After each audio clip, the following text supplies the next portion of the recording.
உக்ரைனோட armed forces of general staff தரப்புல இருந்து ஒரு ஸ்டேட்மெண்ட் வந்திருக்கு. வீரர்களே, உங்களது கோரிக்கைகள், உங்களது குமுறல்கள் எங்களது செவிகளை எட்டிவிட்டது, கவலைப்படாதீர்கள். நாங்க அந்த கமாண்டரை வகுந்து விட்டுறோம், உண்டுலன்னு பார்த்துடுறோம், கவலைப்படாதீங்க, விசாரணைக்கு கூப்பிட்டுருக்குறோம் அப்படிங்கிறது போல.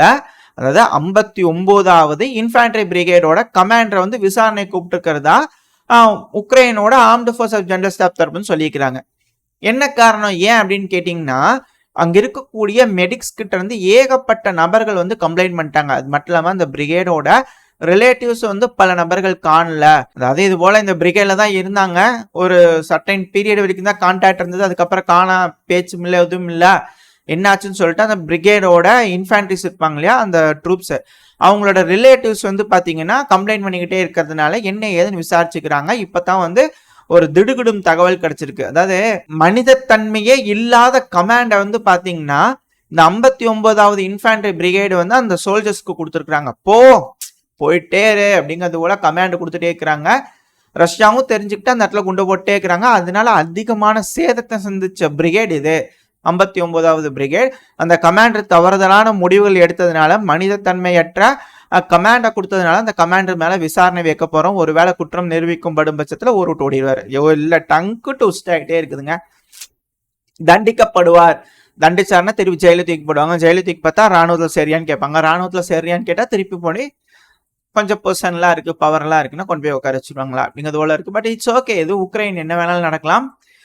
நம்ம மெயினான மேட்ருக்கு வரலாம். இதுக்கு பின்னாடி என்னென்ன அரசல் புரசலா செய்திகள்லாம் இருக்குன்னா, இப்போ கூட ஜெலன்ஸ்கி அவர்கள் வந்து பார்த்தீங்கன்னா யூகேல போயிருக்கிறாரு. யூகேவோட ராஜாவையும் சரி புதுசாக பதவி ஏற்றிக்கிறாரு பிரைம் மினிஸ்டர் அவர்கள், அவரையும் வந்து பார்த்து பேசுறதுக்காக போயிருக்கிறாரு. இப்போ கூட அக்ரிமெண்ட்லாம் சைன் ஆகிருக்குது. புதுசாக லோன் வேற கொடுக்குறாங்களாமா உக்ரைனோட டிஃபென்ஸ் இண்டஸ்ட்ரீஸை வந்து பில்ட் பண்ணுறதுக்கு. அதை நம்ம எடுத்து ஓரமாக வச்சிடலாம். இப்போ அதுக்கு வந்து பார்த்தீங்கன்னா யூகேல கால் எடுத்து ஜெலன்ஸ்கி அவர்கள் வைக்கும் போது அந்த நாட்டோட அம்பாசிடர்னு சொல்லி அலோகேட் பண்ணியிருப்பாங்க இல்லையா, உக்ரைன்ல இருந்து அலோகேட் பண்ணது யாரு, இதே உக்ரைனோட ஆர்ம்டு ஃபோர்ஸோட கமாண்டர் இன் சீஃபா இருந்தவர் வேலரி ஜலூஸ்னி அவர்கள். அவர் வந்து பாத்தீங்கன்னா ஜெலன்ஸ்கி அவர்களை வரவேற்றிருக்கிறாரு. இதுல இருந்து தெரிஞ்சிருக்கு கொஞ்சம் சேஃப்டி பொசிஷனுக்கு அவர் போயிட்டாரு அப்படிங்கிறது போல. இப்ப அதே மாதிரி ஃப்ரண்ட் லைன்ல இருக்கக்கூடிய அந்த கமாண்டர்ஸ் எல்லாம் வந்து மூட்டை கட்டுறாங்களா அப்படிங்கிற போல கேள்விகள் வருது. அதாவது சோல்ஜர்ஸோட கவலைகள், அவங்களோட வருத்தங்களை போக்குறதுக்காக இவருக்கு தண்டனை அளிக்கிறோன்ற பேர்ல வேற பக்கம் டிரான்ஸ்ஃபர் பண்றாங்களா பத்திரமான பொசிஷனுக்கு அப்படிங்கிற கேள்விகளை பத்தி எது எப்படியோ எல்லாம் ப்ரொபகண்டாவா இருக்கலாம். ஆனா இது போல சர்ச்சைகள்லாம் உள்ள நடந்துட்டு இருக்கு. வரிசையா அடுக்கடுக்கா வந்து பாத்தீங்கன்னா இப்ப அடுத்தது உக்ரைனோட 24வது பிரிகேடு. இவங்க எங்க இருக்கிறாங்கன்னா செசிவியார் பகுதியில. ரஷ்யா முன்னேறி வந்துட்டாங்க, இந்த நோவி பகுதியில பிடிச்சிட்டாங்க அப்படிங்கிறது போல நம்ம ப்ரிடிக்ஷன் சொல்லியிருக்கோம். நடந்துருச்சா எப்படிங்க தெரியல. ஏன்னா உக்ரைன் தாக்குதல் பண்ணதுனால அந்த இடத்துல ரஷ்யன் இருந்தா தானே உக்ரைன் தாக்குதல் பண்ணுவாங்க அப்படிங்கிற ஒரு சந்தேகத்தின் பேர்ல நம்ம சொல்லியிருப்போம். எந்த அளவுக்கு இன்னும் பிடிச்சிக்கிறாங்க அப்படிங்க தெரியல. ரஷ்யா ரொம்ப கமுக்கமா இருக்கிறாங்க. அந்த பேசுறவங்களை கூட இது பண்ணிடல, அந்த பேசாம அமைதியா இருக்கிறாங்க பாத்தீங்களா அப்படிங்கிறது போல இருக்கு. எந்த அளவுக்கு வந்திருக்கிறீங்க எதையா சொல்லுங்கப்பா அப்படிங்கிறது போல பலரும் நச்சரிச்சுட்டு இருக்காங்க. ஆனா எதுவும் வாய் திறக்கிற மாதிரி தெரியல. பட் இட்ஸ் ஓகே, அவங்க பெருமளவுல முன்னேறினதுக்கு அப்புறமா ஒரு ஷாக்கிங் கொடுக்கலாம் உலகத்துக்கே அப்படிங்கிறதுக்காக வெயிட் பண்ணிட்டு இருந்தாலும் ஆச்சரியப்படுறதுக்குல. பட் ஆனா அங்க ஏதோ நடந்துகிட்டு இருக்கு. ஃப்ரண்ட் லைன்ல ரொம்ப தடுமாறிட்டு இருக்காங்க உக்ரைன் அப்படிங்கிறது போல புரிஞ்சுக்கலாம். ரஷ்யா பெருமளவுல முன்னேறிட்டு வராங்க அப்படிங்கிறதையும் நம்மளால புரிஞ்சுக்க முடியுது. இப்ப அந்த செசிவியார்ல வந்து பாத்தீங்கன்னா 24வது பிரிகேட் கிட்ட வந்து பாத்தீங்கன்னா கமாண்ட் கொடுத்துருக்காங்க, எங்க ட்ரூப்ஸ் கூட்டு போய் டிஃபெண்ட் பண்ணுங்க அப்படிங்கிறதோட சொல்லியிருக்காங்க. இவரு அஸ்கு புசுக்கு அப்பல வட அப்படிங்கிறது நான் போக மாட்டேன் அப்படிங்கிறதோட சொல்லிட்டாரு.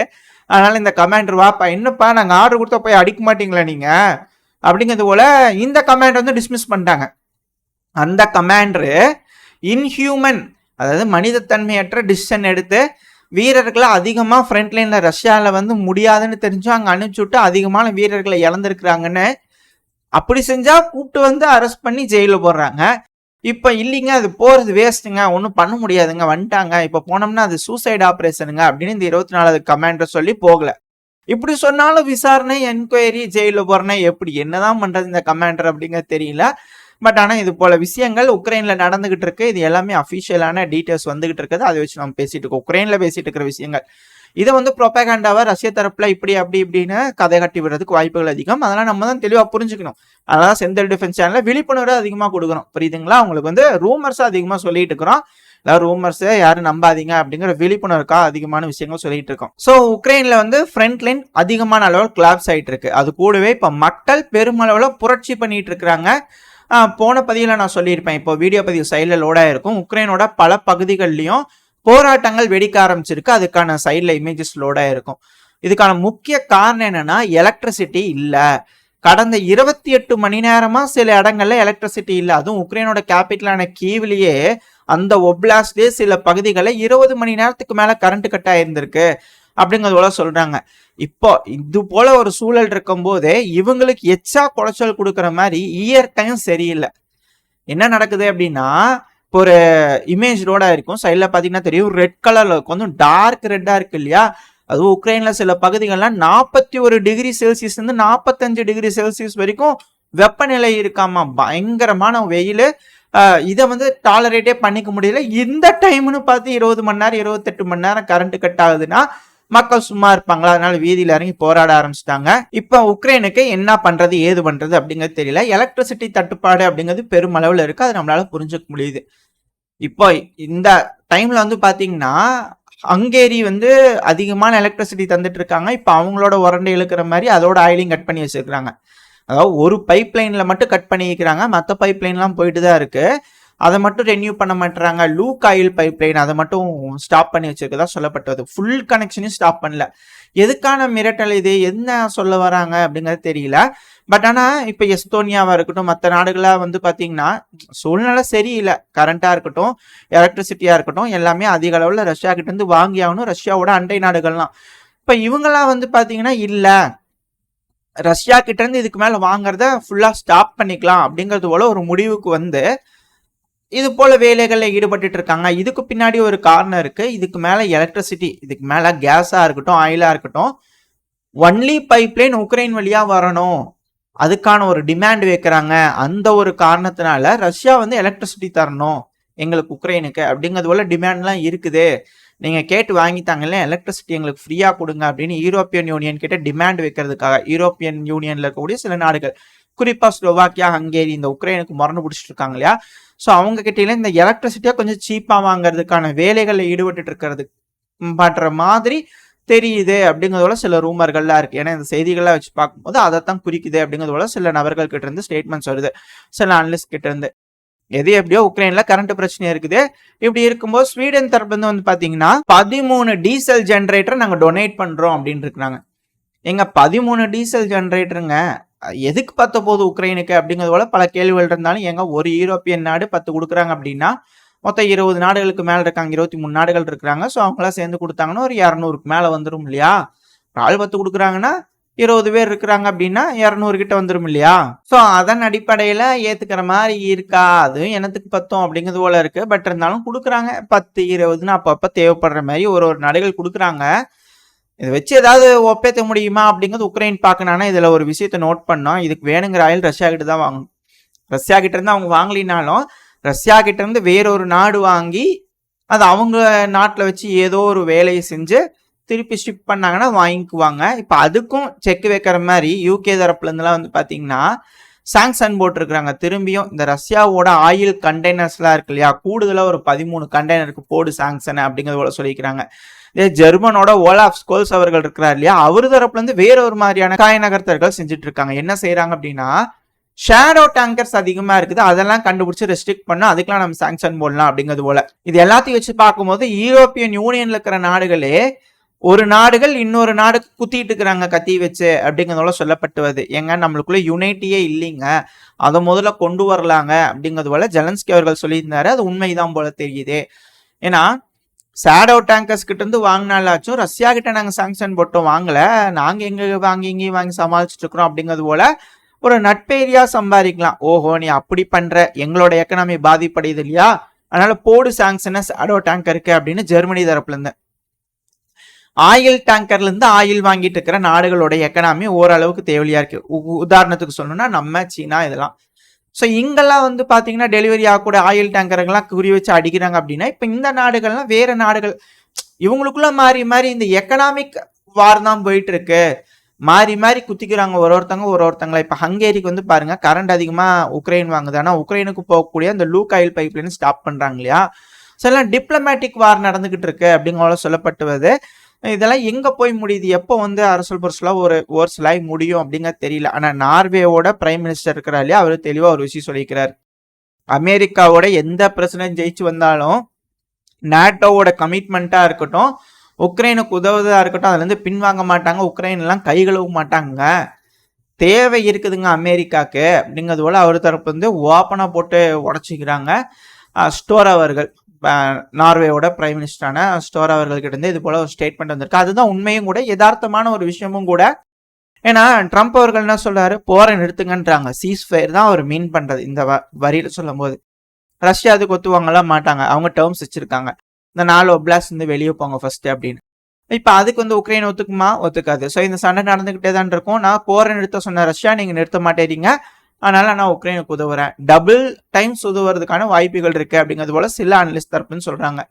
பெருமளவுல மாற்றம் கொண்டு வராதுங்க, இது நடந்துகிட்டே தான் இருக்கு. ஏன்னா லித்தியம்கான போர் நடக்குது இல்லையா, உக்ரைன்ல இருக்கக்கூடிய லித்தியம் ரிசோர்ஸை ரஷ்யா அவங்க கைவசம் வச்சிருக்கிறாங்க. இப்ப அதை எடுக்கணும் அப்படின்னா தேவைப்படுது அப்படிங்கிறதுக்காக சொல்லப்பட்டு வருது. பட் வெயிட் பண்ணி பார்ப்போம், ட்ரம்ப் அவர்கள் ஜெயிச்சாருன்னா இந்த மாதிரியான மாற்றங்கள் வரப்போகுது அப்படிங்கலாம் பொறுத்து இருந்து பார்த்தா நம்மளுக்கு தெரியும். ஸோ வெயிட் பண்ணி பார்த்துருவோம். ஸோ உக்ரைன்ல ஆல்ரெடி பிரிகேட்ஸ்குள்ள ஆளுங்க கம்மியா இருக்கிறாங்க, அங்க ஏகப்பட்ட சிக்கல்கள், கமாண்டர்ஸ்க்கு இருக்கக்கூடிய பிரச்சனைகள், அது கூட உக்ரைன்ல எலக்ட்ரிசிட்டி தட்டுப்பாடு, மக்களுக்கு பிரச்சனைகள் இருக்கு. இது எல்லாத்துக்கும் கூட யூரோப்பியன் யூனியன்லயே ஒற்றுமை இல்லாம ஒரு நாடு இன்னொரு நாடோட பிரச்சனை பண்ணிக்கிட்டு இருக்காங்க.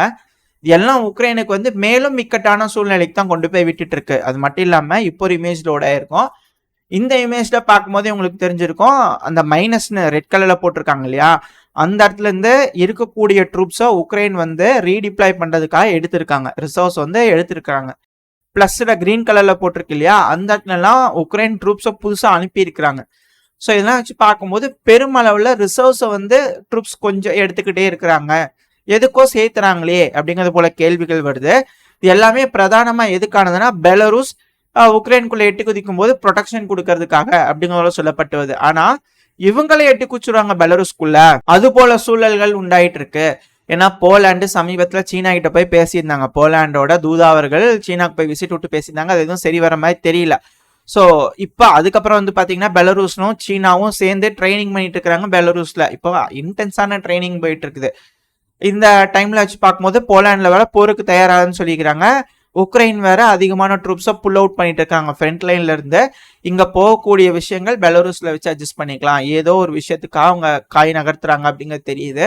ஸோ ஒருவேளை பெலருஸ்குள்ள கால் எடுத்து வச்சாங்க அப்படின்னா, சீனா நாங்க நிக்கிறோம் பெலருஸ்குள்ள, இன் கேஸ் ஆஃப் அக்ரஷன் நாங்க நிப்போம் பெலருஸ்க்கு ஆதரவா அப்படிங்கிறது போல சமிகைகள் சீனா கிட்ட இருந்து வந்துகிட்டு இருக்கு. இது யூரோப்புக்கு எதிராக சீனா காய் நகர்த்துறாங்க. ஏன்னா ட்ரேட் வார்ல ஆல்ரெடி யூரோப்பியன் யூனியன் குதிச்சிட்டாங்க. ஸோ இதுக்கு மேல சரி வராது அப்படிங்கிறதுக்காக அவங்க சைட்ல இருந்து ஒரு மிரட்டலுக்காக நாங்க பெலருஸ் குதுவோம் பாருங்க அப்படிங்கிறது போல அவங்க சைட்ல இருந்து ஒரு மிரட்டல் விட்டுக்கிட்டு இருக்காங்க அப்படிங்கிறது போல செய்திகள்லாம் வந்துகிட்டு இருக்கு. ஸோ இது போல சூழல்கள் உக்ரைனுக்கு மேலும் மேலும் இக்கட்டான சூழ்நிலையை உருவாக்குது அப்படிங்கிறது போல சொல்லப்பட்டு வருது. இப்போ ஒரு இமேஜ் லோட் ஆயிருக்கும். இது உக்ரைன்ல இருக்கக்கூடிய தெர்மல் பவர் பிளான்ட். எங்க ரஷ்யா பாருங்க ஒர்க் ஆயிட்டு இருக்கு போல தெரியுது, புகை வந்துட்டு இருக்கு தெர்மல் பவர் பிளான்ட்ல இருந்துன்னு சேட்டலைட் இமேஜ் எடுத்துருக்காங்க. பல அனலிஸ்ட் தரப்பு வந்து இதெல்லாம் பகிரப்பட்டு வந்துட்டு இருக்கு. ஸோ கூடிய சீக்கிரத்துல இந்த பக்கத்துல இஸ்கந்தர் மிசைல் ஒன்று பார்சல் பண்ணாலும் ஆச்சரியப்படுறதுக்கு இல்லை அப்படிங்கிற சொல்லப்பட்டு வருது. அது மட்டும் இல்லாம ரஷ்யா தொடர்ந்து உக்ரைனோட பல பகுதிகளையும் ஏர் ஸ்ட்ரைக் பண்ணிட்டு இருக்காங்க. அது போலதான் மிக்கலேவ் ஒப்லாஸ்ட்ல ஏர் ஸ்ட்ரைக் பண்ணதுனால 3 சிவிலியன் இறந்துட்டாங்க அப்படிங்கிறதோட குற்றச்சாட்டுகளை உக்ரைனோட அந்த மிக்கலேவ் மேயர் தரப்புல இருந்து ஸ்டேட்மெண்ட்ஸ் வந்திருக்கு. இந்த மிக்கலேவையும் நம்ம நோட் பண்ண வேண்டியது அவசியம். ஏன்னா ஒரு வேளை இந்த உக்ரைன் இந்த கிரீமியா பகுதியை பிடிக்கிறதுக்காக போறாங்க அப்படின்னா, அந்த இடத்துல ஏர் டிஃபென்ஸ் சிஸ்டம்லாம் வச்சு கொஞ்சம் அந்த பகுதியில் சப்போர்ட் பண்ணாதான் F-16 ஆப்ரேட் பண்ணும் போது ஈஸியா இருக்கும். ரெண்டாவது அவங்களோட மிரைன்ஸ் அந்த பகுதியிலேருந்து ஆம்பிபிஎஸ் லேண்டிங் பண்றதுக்காக பெருமளவில் ட்ரை பண்ண முடியும். ஸோ அந்த டைம்ல ஏர் அட்டாக் பண்றாங்க அப்படிங்கும்போது ஏர் டிஃபென்ஸ் சிஸ்டமா இருக்கட்டும், மற்றபடி பெருமளவில் சப்போர்ட் கொடுக்க வேண்டியது உக்ரைனுக்கு அவசியம். இந்த மிக்கலேவ் ஒப்லாஸ்ட் ரொம்ப ரொம்ப நீடு. ஸோ அந்த இடத்துல இருக்கக்கூடிய பல வகையான air defence system Russia suppress பண்ணிட்டே இருக்கிறாங்க. அது கூடவே ஹிமார்ஸா இருக்கட்டும், எல்லாத்தையுமே இந்த பகுதியில் குறிப்பா இந்த மிக்கலேவ்ல அதிகமான சேதம் ஏற்படுது. நம்ம கூட சமீபத்தில் வீடியோ பதிவுகள் பார்த்திருப்போம். இந்த மிக்கலேவ் பகுதியில் ரொம்ப க்ளோஸ் ரேஞ்சில் கொண்டு வந்து ஏர் டிஃபென்ஸ் சிஸ்டம் உக்ரைன் தரப்பு வந்து வச்சுக்கிட்டு இருக்காங்கன்னு. மேபி உக்ரைன் பெலருஸ் அடிக்கலாம், அப்படின்னா கிரீமியா அடிக்கலாம் அப்படிங்கிறது போல அனலிஸ்ட் தரப்புன்னு சொல்லப்பட்டு வருது. ஸோ என்ன நடக்க போகுது அப்படிங்கிறது பொறுத்து இருந்து பார்த்துருவோம். உக்ரைனுக்கு தொடர்ந்து சப்போர்ட்ஸ் வந்துகிட்டே இருக்குமா, உக்ரைன் தொடர்ந்து போரிட்டுட்டே இருப்பாங்களா, இல்ல ரஷ்யா கிட்ட சரணடைவாங்களா, இல்ல ரஷ்யாவை தோக்கடிப்பாங்களா, பொறுத்து இருந்து பார்ப்போம் அடுத்த பதிவுல. தெளிவா என்னென்ன செய்திகள் இருக்கு அப்படிங்கிறது பார்க்க ஆரம்பிச்சிடலாம். கொஞ்சம் டிலே ஆயிடுச்சு. செய்திகள் கொஞ்சம் தாமதமா வருது. 2வது தொடர்ந்து பதிவுகள போட முடியல. தயவு செஞ்சு மன்னிச்சுக்கோங்க. உங்களோட சப்போர்ட்டுக்கு ரொம்ப ரொம்ப நன்றி. தொடர்ந்து சப்போர்ட் குடுத்துட்டே இருங்க. அடுத்தடுத்த பதிவுகள் உடனுக்குடன் வந்துகிட்டே இருக்கும். இதோட இந்த பதிவு நான் முடிச்சுக்குவேன். இந்த பதிவு எப்படி இருந்துச்சு? உங்களுக்கு பிடிச்சிருக்கா? பிடிச்சுனா லைக் பண்ணிட்டு உங்க ஃப்ரெண்ட்ஸ் அண்ட் ஃபேமிலியோட ஷேர் பண்ணிக்கோங்க. அது கூடவே மறக்காம இந்த பதிவ பத்தின உங்களோட கருத்துக்கள கமெண்ட் செக்ஷன்ல சொல்லுங்க. இந்த பதிவு நல்லா இருக்குன்ற நம்பிக்கையில அடுத்த பதிவுல உங்கள சந்திக்கிறேன். அதுவரைக்கும் ஸ்டே சேஃப். Bye bye.